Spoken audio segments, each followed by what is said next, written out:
신바람 사연 아파트. 오늘의 사연 시작하겠습니다. 안녕하세요. 세상에 저 같은 이유로 파혼하게 된 사람이 또 있을까 싶네요. 이미 벌써 한참이 지난 일이지만 아직도 그때 생각하면 어이가 없어서 웃음만 나옵니다. 물론 그때는 속이 상하기도 하고 세상 모든 게 다 짜증날 정도였는데 지금 생각해보면 참 잘했다는 생각밖에 들지 않네요. 제 파혼 소식에 주변 지인들도 많이 놀랐고 그때는 저를 많이 위로해주고 그랬는데 나중에 와서 이야기해보니 제가 상심이 많이 커 보였어서 그때는 저를 위로해줬는데 사실 너무 어이가 없었기도 하고 상황만 두고 보면 제 대처도 그렇고 웃음을 참아야 했던 적이 한두 번이 아니었다고 하네요. 파혼하고 나서 한참이 지난 뒤에 찾아온 남자친구를 한 방 먹여줬거든요.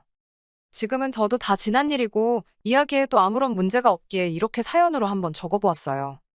결혼까지 약속한 남자친구는 제가 대학 졸업 후 취직을 포기하고 가게를 차리면서 처음 알게 되었습니다. 가게를 차리는데 이런저런 도움을 받게 되었고, 그때부터 인연이 닿아서 연애를 시작하게 되었지요. 그러니 따지고 본다면 거의 대학 졸업한 후부터 6년이 넘는 시간 동안 연애를 했던 거예요. 그렇기에 결혼 이야기가 오고 가는 것까지도 꽤나 자연스러웠습니다. 오래 만난 만큼 서로의 지인들한테 서로를 소개시켜줬고, 하나같이 저희들은 오래오래 행복하게 잘 살 것 같다고 이야기를 해왔어요.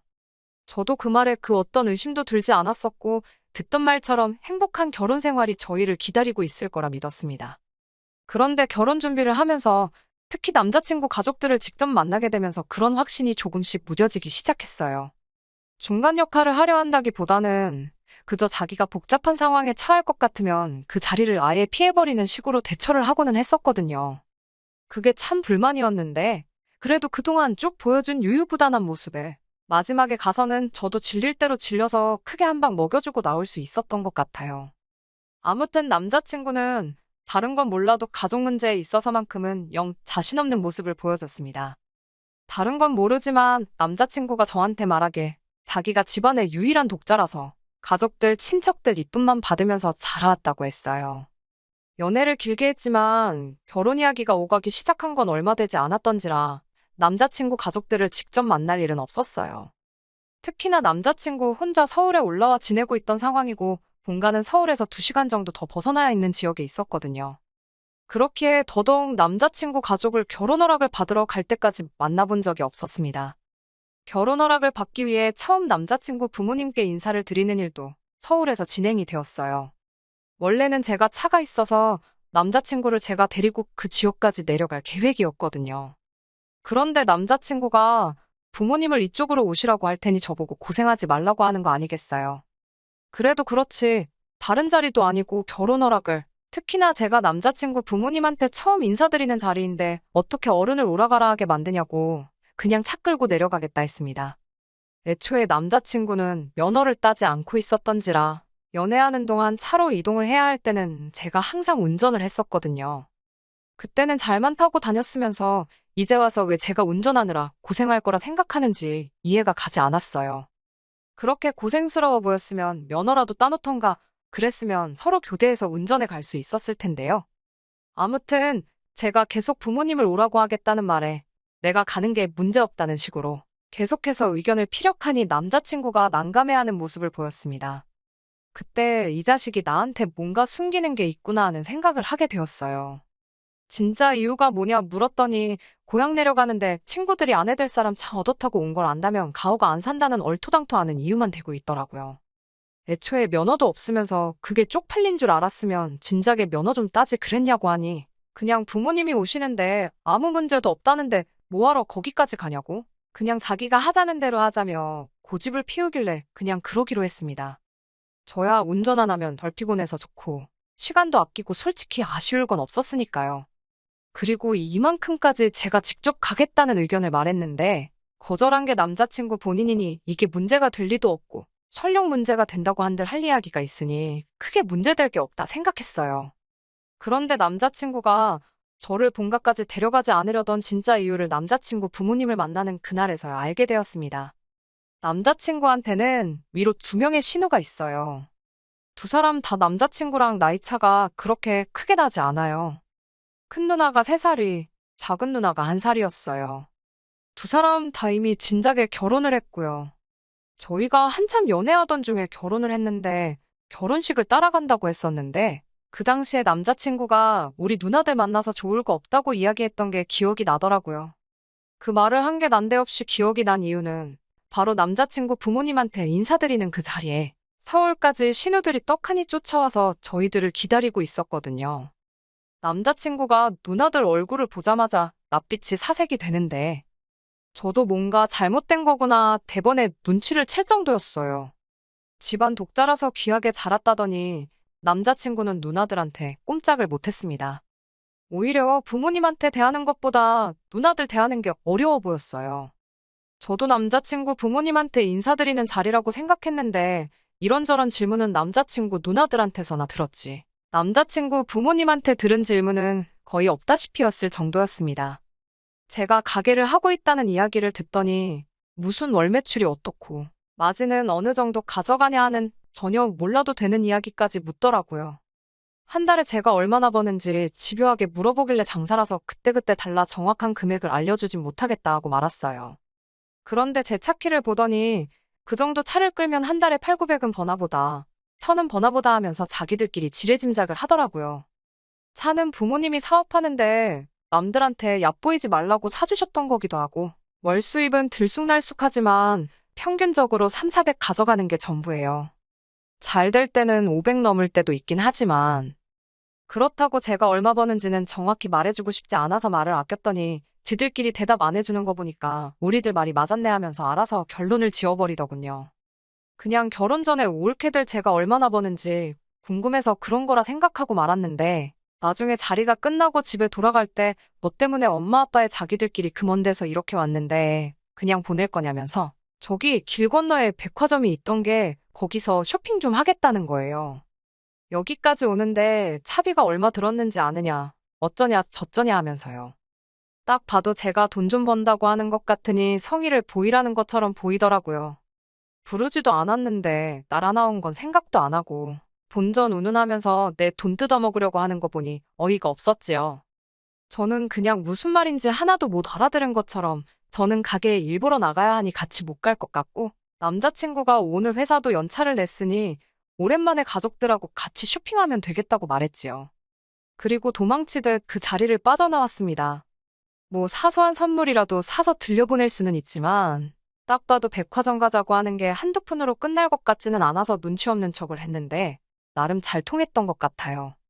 남자친구 말에 누나들이 아주 이를 갈면서 화를 냈다고 하는데 그 정도면 올케나 며느리로서는 빵점이지만 반대로 따지면 똑순이 인증을 받은 거나 마찬가지잖아요. 아무튼 남자친구한테도 이러려고 안 내려가겠다고 고집을 피운 거냐 따져 물었습니다. 남자친구는 그제서야 미안하다고 그러더라고요. 자기 누나들이 유난스러운 부분이 있어서 부모님만 따로 서울로 모시려고 한 건데 이 자리까지 따라올 줄은 몰랐다고 하더군요. 오냐오냐 곱게 자랐다더니 어찌 누나들한테는 쪽도 못 쓰냐고 물었더니 남자친구가 지 누나들이 독자인 자기 때문에 희생한 것도 많고 그렇다 보니 누나들한테 미안한 것도 있고 해서 그 둘이 특히나 어렵답니다. 똥이 더러워서 피하지 무서워서 피하겠냐고 그냥 안 좋은 꼴 결혼 전부터 보여주기 싫어서 숨기려고 했다고 하더라고요. 그 부분에 있어서는 조금 실망했다고 솔직하게 남자친구한테 말했어요. 결혼 전에야 눈 가리고 아웅으로 넘어갈 수 있겠지만 결혼 후에도 신우들을 계속 피할 수는 없지 않았겠냐고요. 그럴 때는 남편 될 사람인 너가 중심 딱 잡고 중간 역할을 잘해주던가 하는 게 맞다고요. 이번 일만큼은 처음이니 그냥 넘어가겠지만 앞으로는 이 부분을 항상 염두해달라고 했어요. 특히나 가족들과 저희 문제에 있어서만큼은 결국엔 제가 남의 집 사람이나 마찬가지 아니겠냐고. 그러니 남편 될 사람인 너가 날 지켜주지 않으면 내가 너무 힘들 것 같다고 확실히 이해가 되도록 전했습니다. 남자친구는 제 말에 잘 알겠다고 하면서 미안하다 사과를 해왔고 그렇게 하겠다 대답했어요. 하지만 그 뒤로는 사실상 결혼 준비가 진행되면서도 남자친구의 가족들을 더 이상 만날 이유가 없었으니 그냥 믿음을 갖는 수 말고는 저도 다른 수가 없었지요. 양가상견례 때 남자친구 부모님을 만나긴 했지만 그때는 저희 부모님도 계셨고 예비 신우들 또한 눈치가 있는 건지 그 자리에는 따로 따라 나오지 않았고 말이지요. 양가상견례가 끝난 이후부터는 결혼 준비가 일사천리로 진행이 되었습니다. 그리고 정말 제 인생에 잊을 수 없는 그날이 찾아오고 말았네요. 결혼 준비가 한창이던 차에 남자친구가 난데없이 자기랑 같이 본가에 좀 다녀와 보자고 하는 거예요. 부모님께 첫 인사드린다고 내려가겠다 할 때만 해도 억지 부리면서 못 내려가게 하고 기어이 부모님을 서울까지 오시라 했으면서 본가에 내려가자고 드니 저게 뭔 속셈인가 어이가 없었지요. 그땐 그래놓고 왜 이제서야 본가에 내려가자고 물으니 남자친구가 하는 말이 집에 제사가 있는데 그날 친척분들이 다 모이시니 인사를 드리러 가면 어떻겠냐 묻더라고요. 양가상견례가 끝났고 결혼식 날짜까지 다 잡힌 상황이긴 했지만 딱히 남자친구 친척분들한테 인사를 드리기 위해 제가 거기까지 가야 할 이유가 있나 싶었습니다. 그리고 저 때문에 모인다면 고려라도 해볼 수 있었겠지만 애초에 모이는 이유가 집안 제사 때문이라잖아요. 세상에 어느 누가 미쳤다고 결혼하고 나서도 가기 싫은 제사를 결혼 전에 벌써부터 참석하고 싶어 하겠냐 했어요. 인사드리는 것도 결혼식 때 다 오실 분들 아니냐. 인사는 그때 드리면 되는 거고 그게 아니면 결혼식 이후에도 날이 있을 텐데 그때 가서 하겠다고 했어요. 제사 때문에 다녀와야 하면 혼자 다녀오라고요. 그랬더니 남자친구가 그제서야 또 우물쭈물 진실을 말해주더라고요. 사실 진짜 이유는 할아버지가 손주며느리 될 사람을 한번 보고 싶다고 했다는 거예요. 친척들 인사는 겸사겸사 저한테 둘러댄 이유였고요. 할아버지가 집안의 가장 어른이시기 때문에 집에서 목소리가 엄청 크시다네요. 거기에 이제 연세도 있으시다 보니 유산 상속 문제도 있고 해서 특히나 아버지들이 할아버지 눈밖에 들지 않으려고 안간힘이라대요. 자기가 독자다 보니 혜택은 제일 많을 텐데 할아버지가 아들 중에서는 자기 아버지를 제일 눈에 차지 않아 하신다고 하더라고요. 일처리도 대충 하고 마무리가 안 좋은 사람이라 못 믿었다고 독자인 자기가 아니었다면 진작에 할아버지한테는 한 푼도 못 받아가실 뻔했다고 하면서요. 그러니 이참에 가서 할아버지한테 점수도 따고 하면 아버지도 기가 살지 않겠냐면서 말입니다. 그래서 남자친구한테 미리 단단히 말해뒀어요. 전번 누나들하고 있을 때처럼 중간 역할 잘못하고 내가 당하는 꼴 지켜보고만 있으면 저도 가만히 있지는 않겠다고요. 그렇게 남자친구가 이번만큼은 저를 실망시키지 않겠다는 약속을 받아내고 남자친구 본가에 내려가게 되었습니다. 충분히 예상했던 바이지만 남자친구 누나들도 이미 벌써부터 도착해서 눈에 불을 켜고 저를 어떻게든 부려먹을 계획을 하고 있더라고요. 그래도 집안 어른들 다 모여있고 한자리다 보니 제가 나서서 전부 다 할 것까진 아니지만 적당한 선에서 눈치 보면서 간단한 일거리 정도는 도울 생각이었는데 예비 신우들 두 사람을 보니 그럴 생각이 싹 달아나더라고요. 그래서 일부러 더 아무것도 안 했어요. 애초에 결혼했다면 모를까 결혼하기 전인 시기에 따지고 보면 남의 집 제사나 마찬가지인데 제가 뭐 도와야 할 의무가 있는 것도 아니잖아요. 그래서 일부러 더 얄미우라고 정말 아무것도 안 했습니다. 제사도 딱 잘라서 참석 안 했어요. 애초에 저희 집은 종교가 달라서 제사도 안 지내거든요. 그런데 그게 남자친구 할아버지의 심기를 건드렸나 봐요. 처음에는 독자인 손주며느리라고 너털웃음까지 지으며 좋아하셨는데 제사 끝나고 식사가 시작되니 헛기침만 계속 하시면서 불편한 기색을 숨기지 않으셨어요. 곧 며느리 될 사람이 제사에는 왜 참석 안 했냐 물으시길래 아직 진짜 며느리도 아닌데 조상님들도 생판 처음 보는 모르는 집 딸한테 절 받기 싫으셨을 것 아니냐고. 결혼 후에 정식으로 제가 며느리가 되면 그때부터 조상님께 인사드리고 제사도 참석하겠다고 이야기했어요. 저희 집은 제사를 안 지내느냐고 묻길래 그냥 명절 때도 친척들끼리 모여서 간단하게 기도만 드리고 가족들끼리 즐겁게 시간을 보내는 정도다 대답을 했습니다. 그러니 할아버님이 제 성씨를 두고 어디 성씨냐 물으시더군요. 제사를 안 지내는 걸로 봐서는 근본 없는 집안일 수도 있겠다며 양반 집안에 천한 걸 드릴 수 없으니 미리 알아봐야겠다고 농담하듯이 너털웃음을 지으며 묻는데 신우들이 누구한테 그 성격들을 물려받았는지 딱 알겠더라고요. 그래서 어디 성씨 무슨 파 몇 대손 학렬이라고 말씀드렸더니 할아버님이 그날 통틀어서 가장 큰 역정을 내기 시작하면서 저보고 냉큼 이 집에서 꺼지라고 소리를 치시더군요. 제사 문제로 제가 말대꾸했을 때보다 더 역정을 내는데 묻는 말에 대답한 것밖에 없었는데 왜 저러시나 싶었어요. 그런데 난데없이 몇백 년도 더 지난 조선시대 이야기를 꺼내면서 원래 남자친구 집안이 그때 무슨 높은 벼슬까지 했던 집안이었는데 저희 조상님 중 한 분의 관계로 귀양살이를 하게 되었고 그 뒤로 집안이 높은 벼슬길에 오르지 못했다고 하면서 집안의 원수나 마찬가지라고 하더라고요. 그래서 그 이후로 당신 살아생전에 그 집 구석 사람을 며느리로 들릴 일은 없을 거라고 대노를 하시는 거예요. 불똥은 남자친구 아버지한테까지 튀어서 너는 집안의 제사를 이어갈 놈이 그런 중요한 것도 확인 안 하고 결혼을 허락한 거냐며 노발대발 하시더라고요. 그 자리에서 제가 뭐 500년도 더 지난 조선시대의 일을 가지고 선조일로 죄송하다고 해야 하나 싶었어요. 애초에 그 와중에 내 편이 돼서 중간 역할 잘해준다던 남자친구는 얼굴이 사색이 돼서 바들바들 떨고만 있지. 할아버지한테 대들고 이 결혼을 계속 진행시키려는 의지는 하나도 보이지 않더라고요. 저도 듣다 열받아서 그냥 자리 박차고 일어나서 나왔어요. 다른 건 몰라도 500년 전에 우리 선조들이 일처리 하나는 참 잘한 것 같다고. 귀향이 아니라 아주 옥살이를 시켰어야 했는데 그게 참 아쉽게 됐다고 한마디 했지요. 그리고 그 길로 차 끌고 서울로 올라와 버렸습니다. 남자친구는 그 와중에 전화해서 자기를 두고 가면 어떡하냐고 전화가 오더라고요. 그러더니 한다는 소리가 자기가 할아버지를 설득시킬 수는 없겠고 어차피 오래 연애하지 않았냐고. 오늘 내일 하시는 건 아니지만 할아버지가 나이도 있으시니 좀 더 기다려보자는 헛소리를 해대는 거예요. 오늘 소리치시는 거 보니까 앞으로 한 10년은 거뜬하실 것 같은데 내가 미쳤다고 그걸 기다리겠냐고 그냥 당장에 파혼하자고 말했어요. 남자친구는 끝까지 할아버지 뜻을 거역할 수 없다는 소리만 하고 있고 제가 아주 사람을 봐도 잘못 봤고 똥을 밟아도 제대로 밟았다는 생각밖에 들지 않더라고요. 며칠 지나고 나서 남자친구 누나 중 큰 누나한테 전화가 왔어요. 동생이 많이 상심해 있다고 하면서 예단에 자기들 받을 명품 가방 하나씩만 해주면 둘이서 힘을 합쳐서 할아버님을 설득해주겠다고 하더라고요.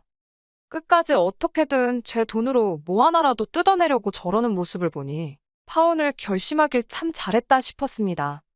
남자친구한테 당장에 전화해서 앞으로 내 눈앞에 띄지 말고 누나들도 쓸데없는 일로 전화만 안 오게 만들면 그냥 파혼으로 끝내주겠다고 말했어요. 아무래도 오래 연애를 해왔다 보니 둘이서 같이 알고 있는 지인들이 많았거든요. 이 황당한 사연을 들으면 그 지인들도 분명히 남자친구한테서 등을 돌릴게 뻔했고 걔 중에는 남자친구가 제 덕에 일적으로도 도움을 받는 사람이 있었기에 남자친구가 제 제안을 거절할 수가 없었습니다. 그렇게 파혼을 하게 되었어요. 솔직히 처음에는 속도 상하고 황당하기만 했는데 차차 시간이 지나니까 차라리 파혼으로 끝난 게 다행이다 싶더라고요. 할아버지가 안 계시더라도 결국 그 집 구석 누나들하고도 평생 부대끼며 살아야 하고 거기에 독자니까 그 집 구석 제사까지 제가 받아올 판이었으니 말이지요. 최대한 파혼한 거 신경 쓰지 않고 평소처럼 지내려고 노력을 했어요. 좋은 결정이라 생각하니 이겨내는데도 그렇게 긴 시간이 걸리지 않았습니다. 그리고 나서 3개월 정도가 지난 시점에 남자친구가 제 가게까지 찾아왔더라고요. 제가 왜 찾아왔냐고 내가 경고했던 거 기억나지 않느냐고 얼른 꺼지라고 쏘아붙였더니 남자친구가 이번엔 다른 일로 온 거라며 우리 이제 결혼할 수 있다고 하면서 다시 시작하고 싶다고 제 앞에 무릎을 다 꿇더라고요. 그 짧은 시간에 그렇게 정정하셨던 할아버님이 돌아가셨을 리도 없는데 왜 저렇게 나오는가 싶었습니다. 그런데 남자친구가 전해준 말 때문에 무릎 꿇고 빌고 있는 남자친구를 앞에 두고 아주 배꼽을 잡고 웃어버렸네요. 아무튼 파혼을 하게 되었고 할아버지 유산 문제로 이것저것 정리하다가 오래전부터 내려오던 족보로 좋기 몇백 년은 돼 보이던 물건을 찾았다고 하대요. 아무래도 오래된 책이다 보니 그건 따로 보관을 하고 있었고 그동안은 그냥 양장본 족보를 가지고 있었는데 오래된 만큼 역사적인 가치를 지니고 있지 않겠냐고 생각했다는 거예요. 그래서 그 책에 대한 감정을 맡겼는데 오래된 책인 만큼 사료로서의 가치를 인정받아 감정가는 후하게 나왔답니다. 그건 좋은 일인데 그 책이 알고 보니 족보는 맞는데 호적대장 같은 책이었다대요. 말인즉슨 남자친구 집안은 할아버님 말처럼 오래전에 고위관직까지 올라간 유서 깊은 양반 가문 혈통이 아니라 귀양살이 가고 나서 그 집에서 부리던 노비들 중 한 명이었다고 해요. 어찌어찌 부를 형성해서 재력으로 평민신분을 살 수 있었고 그때 자연스럽게 일하던 집안의 성씨를 물려받게 된 것 같다고 하더라대요. 그러니 말인즉슨 그 500년을 넘게 내려온 집안 싸움도 사실 전혀 상관없는 거나 마찬가지고 할아버지는 그 충격으로 알아 누우셨다고 하는 겁니다. 그리고 집안 문제가 더 이상 문제가 되지 않으니 이제 저랑 다시 결혼을 할 수 있게 되었다고 이 기쁜 소식을 전하러 몸소 제 가게까지 행차를 했던 거예요.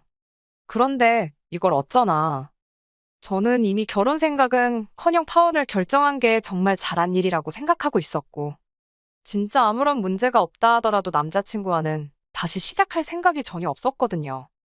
그래서 한마디 했어요. 어디 근본도 없는 천한 놈이 나랑 결혼할 생각을 하냐고요. 우리 집이 제사만 안 지낼 뿐이지 니네 할아버지 말 맞다나 조선시대 때부터 벼슬 하던 근본 있는 집안이지 않느냐고. 어디 감히 나랑 결혼할 생각을 하냐고 했지요. 30초 줄게 내 눈앞에서 사라지지 않으면 포졸들을 불러서 곤장형을 내리겠다고. 어디 미천한 놈이 양반 앞에서 똑바로 말을 붙이냐고 으름장을 놓으며 아주 배꼽을 잡고 웃었네요. 아직도 그때 그 분해하던 남자친구 표정을 잊을 수가 없어요. 그날 남자친구 할아버지 앞에서 큰 소리치고 자리 박차고 나왔을 때보다 속이 훨씬 더 후련했네요. 남자친구 딴에는 집안끼리의 문제로 비극적인 이별을 하게 된 거라 생각했나 봐요. 제가 파혼을 결정한 건 남자친구 가족들과의 문제도 컸지만 가장 결정적인 이유는 결단력 없고 중요할 때 제 편 한번 들어주지 못하는 못 믿어온 모습 때문이 가장 컸거든요. 여태까지 이 파혼의 이유가 자기한테 문제가 있는 게 아니라고 생각했던 남자친구한테 제대로 참교육을 해줬습니다. 6년을 넘은 인연의 종지부를 찍긴 했지만 말씀드렸던 것처럼 저는 이 파혼이 제 인생에서 가장 잘 내린 결정 중에 하나라고 생각해요. 아무리 집에 돈이 많으면 뭐 하나요? 저희 집도 부족함이 없고 저도 제 사업하면서 잘 먹고 잘 살고 있는데 말이에요. 아마 남자친구는 할아버지 유산을 혼자 다 물려받아도 지 누나들한테 다 빼앗겼을 거예요. 평생 남의 편으로 살 남편을 믿고 사는 것보다 평생을 혼자 살더라도 제 자신을 지킬 수 있는 결정을 내렸으니 후회는 없습니다. 끝까지 들어주셔서 감사합니다.